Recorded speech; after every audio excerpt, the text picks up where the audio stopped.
किसी जमाने में एक गीत आया था, इस प्यार को मैं क्या नाम दूं। मगर अभी बिहार एसआईआर के बाद जो वोटर लिस्ट सामने आई है और उसने जो आंकड़े रखे हैं, उसके बाद दिल से ये गीत बार बार निकलता है कि इस खेल को मैं क्या नाम दूं। खेल जो केंद्रीय चुनाव आयोग ने खेला है, वो खेल जो कथित तौर पर गुजराती जोड़ी के इशारे पर खेला गया है, वो खेल जिसका लगातार विपक्ष ने विरोध किया, मगर सत्ता में बैठे हुए लोगों ने चुनाव आयोग से भी 4 कदम आगे बढ़ के इसका समर्थन किया।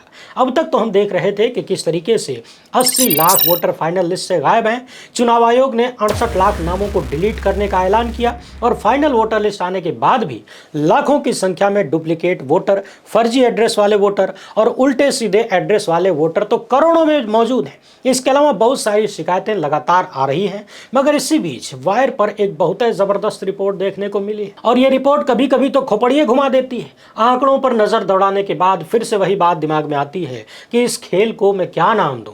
देखिएगा, साल 2020 में जिन स्थानों पर महागठबंधन की जीत हुई वहां क्या हुआ है, और जिन स्थानों पर एनडीए की जीत हुई यानी बीजेपी और उसके गठबंधन साथियों की जीत हुई वहां एसआईआर में क्या हुआ है। ये दोनों चीजें देखने के बाद बिहार में बहार नहीं, बिहार में बवाल नजर आने लगेगा। लेकिन बवाल देखने से पहले आपको बता दें कि आंकड़ों का खेल है, धीरज के साथ यानी धैर्य के साथ। धीरज नाम के लड़के को मत खोजने लग जाइएगा, धैर्य के साथ बैठकर चुपचाप एक एक बात को सुनते जाइए, आंकड़ों को निहारते जाइए। पहली बार तो चैनल को सब्सक्राइब करके घंटी बजा दीजिए टन से। हर एक वीडियो को लाइक और शेयर करना जरूरी होता है, यह आपकी जिम्मेदारी है। 2 सेकंड लगता है भी निपटा लीजिए। इसके अलावा आपको पता है कि हम किसी धन्ना सेठ या राजनीतिक दल के दम पर नहीं चलते, तभी खुल के आपके मुद्दों पर बात हो पाती है।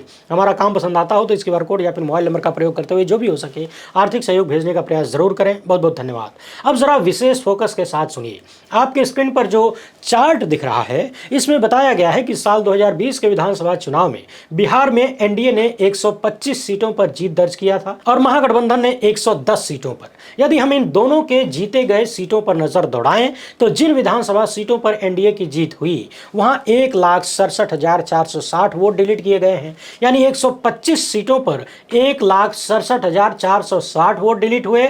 और जिन 110 सीटों पर महागठबंधन जीता था वहां 1,70,233 वोट डिलीट हुए। यानी अगर हम औसत देखें तो जिन स्थानों पर एनडीए की जीत हुई वहां हर सीट पर 1340 वोट डिलीट हुए, जबकि जिन सीटों पर महागठबंधन जीता था पिछली बार वहां 1548 की औसत से वोट डिलीट किए गए। इसी तरह अगर हम मुस्लिम वोटों के डिलीट करने के आंकड़े को देखें तो जिन स्थानों पर एनडीए की जीत हुई यानी भाजपा, नीतीश और अन्य लोग जीते, वहां पर मुस्लिम वोटों के कटने की संख्या 27,994 है, जबकि जहां 110 सीटों पर महागठबंधन जीता वहां 46,260 मुस्लिम वोट काट दिए गए। यानी आप देखिए कि एनडीए की जीत 125 सीटों पर हुई, वहां मुस्लिम वोटों के कटने की संख्या 27,994 यानी मोटा मोटी 28,000, और महागठबंधन 110 सीटें पर जीता और 110 में ही 46,260 वोट अब मुसलमानों के काट दिए गए। और यदि हम औसत देखें तो एनडीए की जीत वाली जगहों पर 224 मुस्लिम वोट काटे गए, महागठबंधन की जीत वाली जगहों पर 421 मुस्लिम वोट काटे गए। आप अपनी स्क्रीन पर प्रतिशत में मुस्लिम वोटों के कटने का आंकड़ा भी देख सकते हैं। इन आंकड़ों से मूल बात निकलकर यह आती है कि जिन स्थानों पर भाजपा और उसका गठबंधन जीतता है वहां कम वोट काटे गए हैं, जहां विपक्ष की जीत होती है पिछली बार वहां औसतन 208 वोट अधिक काटे गए एनडीए की तुलना में। इसी तरह मुस्लिम वोटों के कटने की बारी जब आती है तो एनडीए के क्षेत्र में कम मुस्लिम वोट काटे जाते हैं, जबकि जहां विपक्ष जीता था वहां ज्यादा यानी लगभग 2 गुना मुस्लिम वोट काटे गए। एक चार्ट तो आपने ये देख लिया, अब दूसर का निहारिए, और भी खतरनाक है। यह चार्ट उन विधानसभा क्षेत्रों का है जहां पर सबसे अधिक संख्या में वोट काटे गए, यानी सबसे ज्यादा नाम डिलीट हुए, उनको देखिए। और साथ ही यह भी देखिएगा कि डिलीट किए गए कुल वोटों में मुस्लिम वोट कितने हैं। अररिया में 4,056 वोट काटे गए और इसमें 1600 मुस्लिम वोट कटे। पिछली बार यहां कांग्रेस जीत गई थी। बहादुरगंज में 3,859 वोट काटे गए। यहां मुस्लिम वोटों के काटने की संख्या 1845, कांग्रेस यहां भी जीती थी। एक क्षेत्र है प्रणय, 3,822 वोट यहां भी काटे गए हैं और 2,059 मुस्लिम वोट काटे गए हैं, यानी आधे से भी अधिक यहां एमआईएम ने जीत दर्ज किया था। इसी तरह आप नीचे लगातार देखते जाइए, सीमांचल के क्षेत्रों में कई सीटों पर बड़ी संख्या में वोट काटे गए हैं और मुस्लिम वोट बहुत बहुत ज्यादा कटे हैं। जबकि जैसे ही आप रामनगर में आते हैं, जो कि तिरहुत का इलाका है, यहाँ पर भाजपा जीत गई थी, यहाँ से 3027 वोट कटे हैं, मगर मुस्लिम वोटों के कटने की संख्या मात्र 566 है। इस पूरी लिस्ट में देखिए, अब तक का सबसे कम मुस्लिम वोट कटने वाला क्षेत्र है। इस तरह आप नीचे देखते जाइए और ज्यादातर क्षेत्र जहां पर भाजपा पिछली बार जीत गई थी, वहां मुस्लिम वोट कम कटे हैं। आपके स्क्रीन पर मैं बारी बारी से दवायर के हवाले से पूरा चार्ट दिखा रहा हूं। आपको बता दें कि दवायर के लिए यह रिपोर्ट पवन कोराडा ने लिखा है। इस चार्ट के आकलन से पता चलता है कि ऐसी 26 सीटें हैं जहां पर सबसे ज्यादा वोट कटे हैं। इनमें से 16 सीटों पर महागठबंधन और एक पर एमआईएम की जीत हुई थी और एनडीए को मात्र 9 सीटें मिली। एक बार फिर से सुन लीजिए, बिहार में ऐसी 26 सीटें जहां पर सबसे ज्यादा वोट डिलीट किए गए हैं एसआईआर में। पिछली बार इन सीटों में से 17 विपक्ष ने जीता था और केवल 9 पर एनडीए को जीत मिली थी। अब जरा आगे देखिए, ये कहानी और भी भयावह नजर आती है। आपको भी पता है, जीत और हार एक वोट से भी संभव है। और जब आप साल 2020 में बिहार में कम अंतर से जीती गई सीटों को देखते हैं और एसआईआर के तहत डिलीट किए गए वोटों की संख्या देखते हैं, तो बहुत सारे सवाल खड़े होते हैं। जैसे एक क्षेत्र है हिलसा। पिछली बार यहां से आरजेडी यानी महागठबंधन जीता था मात्र 12 वोटों से, और इस सीट पर 1643 वोट काटे गए हैं। यानी 12 वोटों के अंतर से जहां पर जीत और हार का फैसला हो जाता है, पिछली बार हुआ था, वहां 1643 वोट डिलीट कर दिए गए। प्रतिशत में देखें तो यह अंतर 13,691% का है। इसी तरह है रामगढ़ की सीट, इसे भी महागठबंधन ने जीत लिया था। अंतर केवल 189 वोट का था और यहां पर 1179 वोट डिलीट कर दिए गए। मटिहानी में लोक जनशक्ति पार्टी की जीत हुई। पिछली बार ये अलग लड़ रहे थे। जीत का अंतर 333 वोट और यहां डिलीट हुए वोटों की संख्या है 1514। इसी तरह बहुत सारी सीटें हैं जहां पर बहुत कम अंतर से जीत हार हुई और जितने से हार जीत का फैसला हुआ उसका कई गुना वोट उसी क्षेत्र से डिलीट कर दिया गया है एसआईआर के तहत। यानी कि कांटे की टक्कर वाली सीटों पर जीत के अंतर से कई गुना ज्यादा वोट डिलीट किए गए हैं। यह रिपोर्ट बता रही है कि प्रभावित सीटों की संख्या लगभग बराबर है, लेकिन महागठबंधन के लिए यह मसला ज्यादा गंभीर है क्योंकि अनुपात के हिसाब से सबसे ज्यादा प्रभावित 5 सीटें हिलसा, रामगढ़, सूर्यगढ़, कुरहानी, विक्रम, इन 5 सीटों पर महागठबंधन की जीत हुई थी। अब आप सोचिए कि 12 वोट से जहां जीत हो रही है, हार हो रही है, वहां 1643 वोटों के डिलीट होने पर कितना बड़ा अंतर आ सकता है। अब आ जाइए भौगोलिक हॉटस्पॉट एनालिसिस पर। बिहार को यदि हम 6 उप क्षेत्रों में बांट कर देखें, जैसे सीमांचल, मिथिला, सरण, तिरहुत, मगध, भोजपुर, तो ये आंकड़े भी बहुत कुछ कहते हैं। ये रिपोर्ट बता रही है कि वोट रिलेशन एक बराबर नहीं है।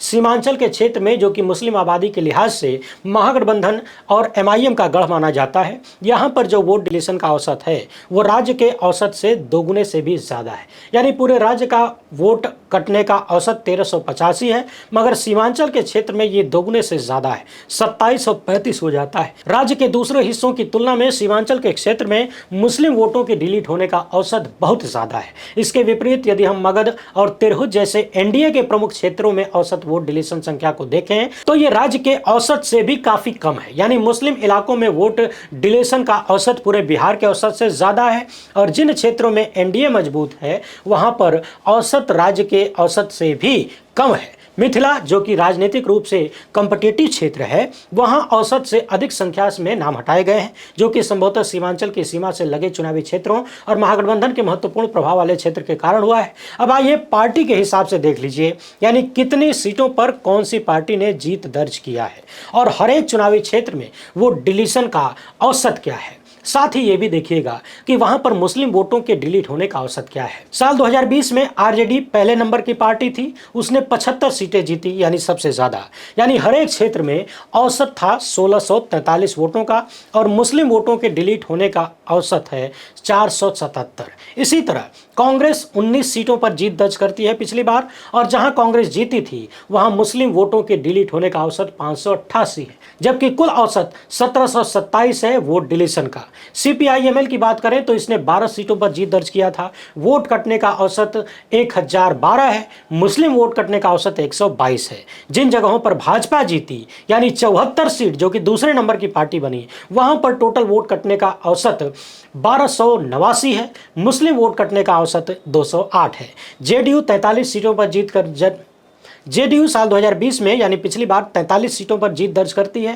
टोटल वोट कटने का औसत 1353 है और मुस्लिम वोट कटने का औसत 243 है। इसी तरह वीआईपी 4 सीटों पर जीत दर्ज करती है। टोटल वोट कटने का औसत 1847, मुस्लिम वोट कटने का औसत 258। हम पार्टी भी 4 सीट पर जीत दर्ज करती है। टोटल वोट डिलीशन का औसत 1469 है। मुस्लिम वोटों के कटने का औसत 271 है। यानी आप ध्यान दीजिए तो आरजेडी और कांग्रेस जहां जहां पिछली बार जीती थी वहां पर औसत में सबसे ज्यादा वोट काटे गए और मुस्लिम वोट काटने की संख्या भी सबसे ज्यादा है। जबकि यदि आप देखें तो जिन सीटों पर भाजपा ने जीत दर्ज किया वहां पर सीपीआई को छोड़कर सबसे कम वोट काटे गए, टोटल में भी और मुस्लिम वोटों के औसत में भी। यानी जिन क्षेत्रों में आरजेडी और कांग्रेस ने पिछली बार जीत दर्ज किया था, दोनों एक साथ गठबंधन में थे, तब भी अब भी वहां पर सबसे ज्यादा वोट कटा है और मुस्लिम वोट भी वहां पर ज्यादा कटे। यानी पूरा का पूरा महागठबंधन ही प्रभावित है। इसी तरह यदि आप सीट के हिसाब से एनालिसिस करते हैं तो महागठबंधन जिन 92 सामान्य सीटों पर जीता था वहां वोट कटने का औसत 1624 है और 18 एससी रिजर्व सीटों पर औसत है 170। जबकि एनडीए जहां पर जीता था 105 सामान्य सीटों पर वोट कटने का औसत 1363 है और 20 अनुसूचित जाति आरक्षित सीटों में यह औसत 123 का था। इस रिपोर्ट में एक और खास बात बताई गई है कि महागठबंधन जिन 110 सीटों पर पिछली बार जीता था उनमें से 57 ऐसी सीटें हैं जहां पर सबसे ज्यादा वोट काटे गए, जबकि एनडीए की 125 जीत वाली सीटों में अधिक वोट काटे जाने वाली सीटों की संख्या 49 है। इसी तरह से यदि हम 2000 से अधिक वोट डिलीट होने की सीटों को देखें तो महागठबंधन की संख्या 21 होती है और एनडीए द्वारा जीती गई सीटों की संख्या 5 होती है। यानी महागठबंधन की जीती हुई सीट पर एनडीए की जीती हुई सीट की तुलना में बहुत अधिक वोट डिलीशन होने की संभावना है, यानी 4 गुना अधिक संभावना है। ये रिपोर्ट बता रही है कि बिहार में एसआईआर की कवायद और उसकी प्रशासनिक मंशा तथा औचित्य चाहे कुछ भी रहा हो, इसका जो परिणाम है वो महागठबंधन के लिए आंकड़ों के लिहाज से ठीक नजर नहीं आता। आपको याद होगा एसआईआर का मामला जब सुप्रीम कोर्ट गया और जिस तरह से सुप्रीम कोर्ट टालमटोल कर रहा था, सलाह दे रहा था, चुनाव आयोग लगातार ड्राफ्ट लिस्ट के सवालों को कहता था कि अरे अभी तो ड्राफ्ट लिस्ट न है जी, फाइनल में सब ठीक हो जाएगा। तो मैंने बार बार कहा कि फाइनल लिस्ट आने के बाद क्या उसमें खामियां ढूंढने, उसको सुधारने का भरपूर समय राजनीतिक दलों और जनता को मिलेगा या फिर दनादन चुनाव का ऐलान करके सबको उलझा दिया जाएगा, फंसा दिया जाएगा। और देखिए एकदम वही हुआ, डिक्टो। लिस्ट जारी करने के बाद तुरंत चुनाव का ऐलान हो गया, सभी लोग चुनाव में उलझ गए, सीट बंटवारे को लेकर युद्ध जारी है, मगर वहां ध्यान नहीं है किसी का जहां सबसे बड़ी बीमारी है। वैसे आप लोग इस मामले पर क्या सोचते हैं, अपनी राय कमेंट बॉक्स में जरूर लिखिएगा। पहली बार है तो चैनल को सब्सक्राइब कर लीजिए। हमसे जुड़ने के लिए बहुत बहुत धन्यवाद। जय हिंद।